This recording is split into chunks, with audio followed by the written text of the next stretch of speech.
The humidity tonight feels like a wet shroud.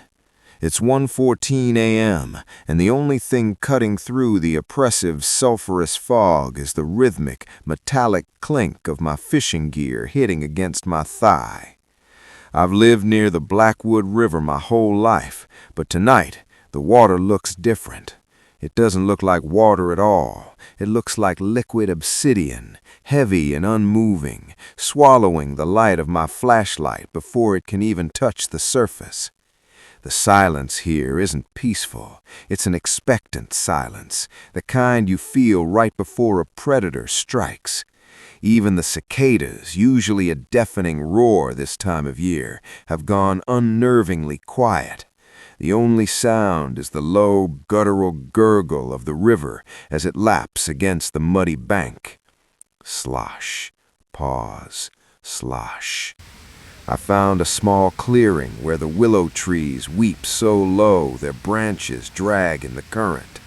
I set my tackle box down, the sound echoing unnaturally loud in the mist.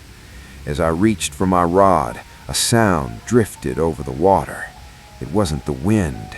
It was a sibilant, wet friction, like a heavy carpet being dragged over glass. I froze. I held my breath, listening.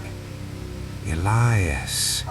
The sound was a feather-light vibration against my eardrum. It wasn't coming from the woods behind me. It was coming from the river. "Who's there?" I called out. My voice sounded thin, fragile. No answer. Just the water. I shook my head, blaming the isolation and the lack of sleep. I clicked on my high-lumen spotlight and swept it across the river.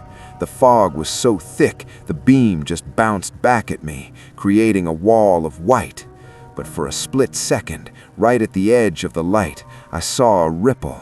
Not a small fish ripple, but a wide, heavy V-wake moving against the current. Something large was swimming toward my bank, and it wasn't coming up for air. "Elias, come closer." The whisper was louder now, multiple voices layered on top of one another. They sounded like they were bubbling through a throat filled with silt. I backed away from the water's edge, my boots sinking into the soft, treacherous mud. The air suddenly turned ice cold, smelling of stagnant rot and old pennies. I shone the light directly down at the shoreline. At first, I saw nothing but the black mud. Then I saw them, pale, spindly fingers, far too long to be human, gripping the edge of the bank. They were translucent, the skin stretched so tight over the bone that it looked like wet parchment. A head began to break the surface. It didn't rise like a person would. It slid out of the water with a sickening, suction-like sound. There was no hair, no ears, just a slick, grayish dome. Where the eyes should have been, there were only deep, cavernous pits filled with the same black river water. The mouth didn't open. The whispers simply vibrated out of its throat, causing the water around its neck to dance and froth. "We've been waiting, Elias. The silt is so soft. The deep is so quiet." I tried to run, but my feet felt like lead. From the dark water behind the first creature, more ripples appeared. Tens of them, hundreds. A sea of pale, hairless heads began to bob in the current, all drifting toward my little patch of mud. The whispering grew to a cacophony, a hive mind of voices reciting my secrets, my fears, and my name over and over again. The creature on the bank pulled itself up further. Its limbs were impossibly long, jointed like an insect's. It moved with a jerky, unnatural twitch, its wet body glistening in my flashlight's dying beam. It reached out a dripping hand, and I realized with a jolt of pure horror that its fingers ended in jagged, hook-like calcifications. I finally found my voice and screamed, scrambling backward into the brush. I didn't look back. I crashed through the briars, the thorns tearing at my skin, but I didn't care. Behind me, the whispering didn't fade. It followed me, weaving through the trees, staying just a few feet behind my heels. I didn't stop until I hit the gravel of the main road. I collapsed under the hum of a street lamp, gasping for air. When I looked down at my boots, I felt my heart stop. Clinging to the leather of my left boot was a single, long, translucent nail, snapped off and still dripping with black, foul-smelling river silt. I don't go near the water anymore, but sometimes, when it rains and the air gets heavy, I hear my bathroom drain start to gurgle, and if I listen closely enough, I can hear them calling my name from the pipes.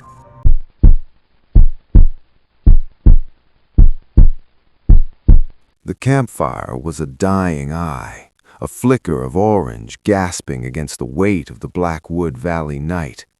I sat on a smooth river stone, the cold of the rock seeping through my jeans, watching the water. The current river didn't roar here. It hissed. It moved like a ribbon of oil, slick and secretive, swallowing the moonlight before it could hit the bottom. Behind me, the forest was a solid wall of ink. There is a specific kind of silence that exists in the deep woods, a silence that isn't the absence of sound, but the presence of 1,000 things holding their breath. Then the first sound broke it. Snap. It wasn't a dry twig. It was a heavy, wet break, the sound of a green branch the size of a human wrist being splintered. It came from the dense tree line, maybe 30 yards to my left. I froze. My hand, halfway to my coffee mug, stopped dead. I didn't turn my head immediately. When you're alone in the wild, your instincts don't tell you to look, they tell you to listen. I waited for the follow-up. A deer would have bolted, a bear would have huffed and continued its lumbering path. But this was followed by a silence so profound it felt like the air had been sucked out of the clearing. I slowly reached for my flashlight, the metal casing feeling impossibly loud against my palm. I clicked it on. The beam sliced through the dark, hitting the wall of ancient hemlocks. White pine needles shimmered, and the shadows of tangled briars danced. But there was nothing. Just the endless vertical lines of the trunks. "Probably a stray branch," I whispered. My voice sounded thin, alien.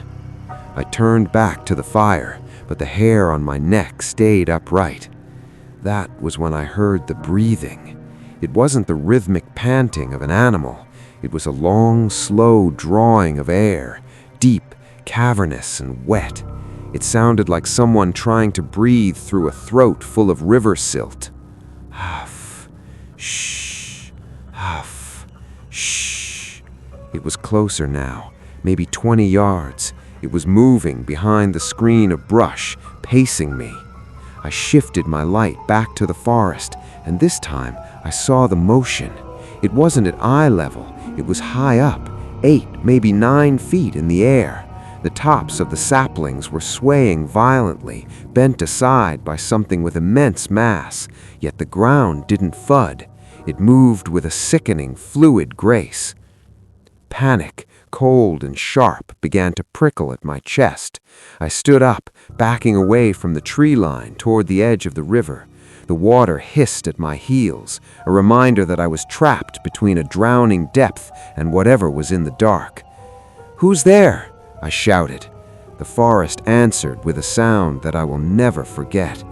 It was a mimicry. It wasn't a roar or a growl. It was a clicking sound, like stones being knocked together, followed by a low, distorted vibration that rattled the marrow in my bones. It felt less like a voice and more like a frequency. I swept the light frantically. The beam caught a glimpse of something, a texture. It wasn't fur, and it wasn't skin. It looked like the gray, knotted bark of a dead tree, but it was slick with a translucent slime. It was a limb, or perhaps a torso, disappearing behind a massive oak. It was too long, the proportions all wrong, bending at angles that defied any known anatomy. I realized then that it wasn't just watching me, it was circling. I began to move downstream, keeping my back to the water, my boots slipping on the muddy bank. The thing in the trees matched my pace. Every time I looked, I saw the shimmer of the forest shifting. It remained just on the periphery, a shadow within a shadow. I noticed the smell then, a cloying, sweet rot, like lilies left too long in a vase of stagnant water. Step, click, step, click. The sounds were coming from two different directions now. My heart hammered against my ribs like a trapped bird. Was there more than one, or was it moving so fast it seemed to be everywhere at once? I reached a bend where the river narrowed and the trees leaned out over the water, forming a natural tunnel. To go forward, I had to pass under the overhanging canopy. I stopped. The breathing was right above me now. I slowly tilted my flashlight upward. The beam hit the underside of the hemlock branches. Hanging there, suspended by elongated, spindly appendages that looked like a cross between fingers and roots, was the creature. It didn't have a face in the way we understand it. Where eyes should have been, there were two sunken pits reflecting no light.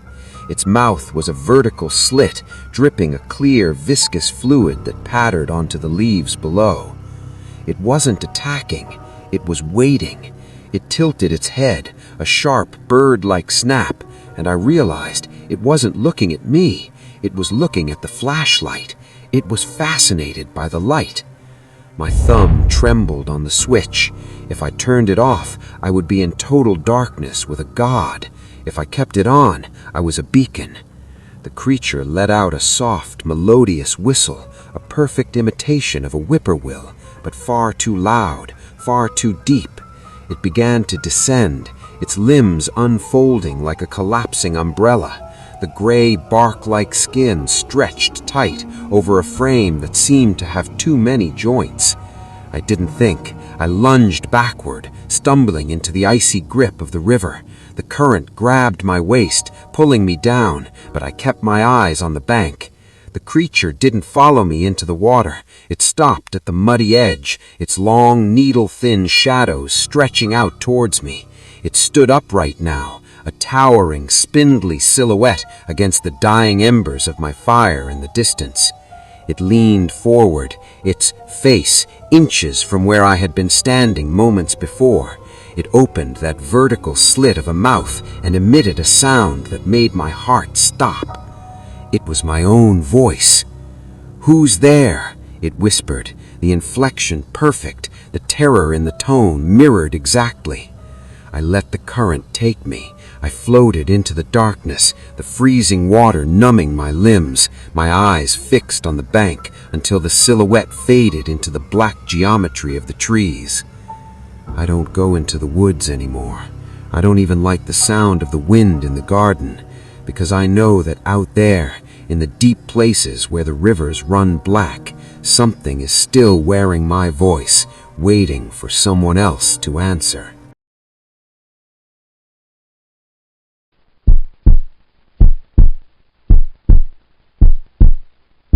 The air in the Black Ridge forest doesn't move, it sits. It's a heavy, stagnant weight that smells of damp pine needles and ancient, undisturbed earth. I've hiked these trails 100 times, but the forest at 2 a.m. is not the same woods you see at noon. Sunlight creates boundaries, the moon just creates silhouettes. I was 6 miles from the trailhead when my headlamp began to flicker. It wasn't the batteries, I checked them twice. It was just a rhythmic pulse, a heartbeat of light that made the trees seem to jump closer every time the beam died. That was when the silence started. In the deep woods, you expect the white noise of crickets, the rustle of voles in the leaf litter, or the distant hoot of a barred owl. But as I crossed the dry creek bed at the base of the ridge, the world went dead. It was as if someone had laid a heavy wool blanket over the entire mountain. Even the wind, which had been whistling through the high canopy, vanished. Crunch. The sound was singular, deliberate. I stopped dead in my tracks. My own boots had been silent on the pine duff path, but that sound, the snapping of a dry branch, had come from about 20 feet to my right, deep in the tangle of mountain laurel. I stood perfectly still, my heart hammering against my ribs like a trapped bird. I waited for the second sound. It didn't come, not while I was standing still. I took a tentative step forward. Crunch, crunch. 2 steps, not mine. They followed a half second after my own, perfectly timed to hide in the echo of my gait. I froze again. The woods remained a tomb. I slowly turned my head, the dimming beam of my headlamp scanning the vertical bars of the hemlocks. There was nothing but the gray scale of the night. But as the light passed over a cluster of thick oaks, I felt a physical sensation, a prickle of heat on the back of my neck. Something was looking at me, not with the curiosity of an animal, but with the focused, starving intent of a predator that has already decided on its kill. "Is someone there?" I called out. My voice didn't carry. It felt flat, swallowed by the moss and the bark. No one answered. But as I turned back to the trail, I saw a shadow move. It wasn't a quick dart. It was a slow, fluid unfolding. It shifted from behind one trunk to another, staying entirely within the black verticality of the trees. It was tall, impossibly tall, and thin enough that it disappeared completely if it stood perfectly behind a sapling. I began to walk faster. My breath was coming in ragged hitches now, blooming in the cold air. Thud, thud, thud. The footsteps weren't trying to hide anymore. They were heavy now, rhythmic and bipedal. Whatever was out there was walking parallel to me, about 30 yards into the brush. It was moving with a strange, jerky cadence. Step, drag, step, drag. It sounded like something that had too many joints, or perhaps limbs that weren't the same length. I broke into a light jog. The woods responded. The sound of snapping wood intensified. It sounded like a bulldozer was being driven through the undergrowth. Yet when I swung my light toward the noise, the branches weren't breaking. They were being moved aside by something that didn't want to be seen. I caught a glimpse of something pale, a flash of white that wasn't the bark of a birch tree. It was a dull, matte ivory, like old bone, reflecting the dying light of my headlamp. Then the clicking started. It was a wet, rhythmic sound, like someone snapping their tongue against the roof of their mouth, but amplified 100 times. Click-clack, click-clack. It echoed off the trees, making it impossible to tell exactly where the thing was. It was a sound of hunger. It was the sound of something tasting the air. I reached the clearing near the old fire tower, thinking the open space would offer safety. I was wrong. In the open, under the pale, sickly light of a waning moon, the silence was even more terrifying. I stopped to catch my breath, my lungs burning. The clicking stopped. The footsteps stopped. I looked back at the tree line I had just exited. For a long minute, there was nothing. Then, from the darkness between 2 massive pines, a hand emerged, or at least I think it was a hand. It was gray and elongated, the fingers ending in blunt, charcoal-colored tips. It gripped the bark of the tree about 7 feet up, the wood groaning under the pressure. A face didn't follow. Instead, a long, thin neck, if you could call it that, extended slowly into the moonlight. It was covered in a tight, translucent skin that showed the pulsing of black veins beneath. It didn't have a nose or ears. It was just a smooth, pale mass that tilted back and forth as if it were listening to the rhythm of my blood. I didn't scream. I couldn't. My throat had closed up entirely. The thing leaned further out, its body remaining behind the trunk, and it began to vibrate, A low, subsonic hum started to rattle my teeth. And then it spoke. It didn't use words. It used my own heavy, panicked breathing. It mimicked the exact sound of my gasping lungs, the whistle in my nostrils, the wet catch in my throat. It was mocking me. I turned and bolted. I didn't care about the trail anymore. I ran toward the sound of the distant highway, crashing through briars that tore at my skin. Behind me, the forest erupted. The step drag was gone. Now it was a gallop. The sound of something heavy and multi-limbed was tearing through the woods at a terrifying speed. It wasn't just walking between the trees anymore. It was flowing through them. I could hear the click-clack of its teeth getting closer, right at my heels. I hit the asphalt of the service road and didn't stop. I ran until I reached my car, fumbling with the keys, my hands shaking so violently I dropped them twice. As I scrambled into the driver's seat and slammed the door, I looked at the window. The glass fogged up instantly from my breath, and then a second patch of fog appeared on the outside of the glass, right next to mine. I didn't look. I couldn't look. I put the car in gear and floored it, the tires screaming on the pavement. In the rear-view mirror, just for a second, I saw a tall, pale shape standing in the middle of the road, perfectly still, watching my taillights fade into the night. I'm home now. The doors are locked. The curtains are drawn. But every time I close my eyes, I hear it. The silence of the woods, and then, right outside my bedroom window, that soft, wet click-clack. It didn't stay in the forest. It followed the sound of my breath.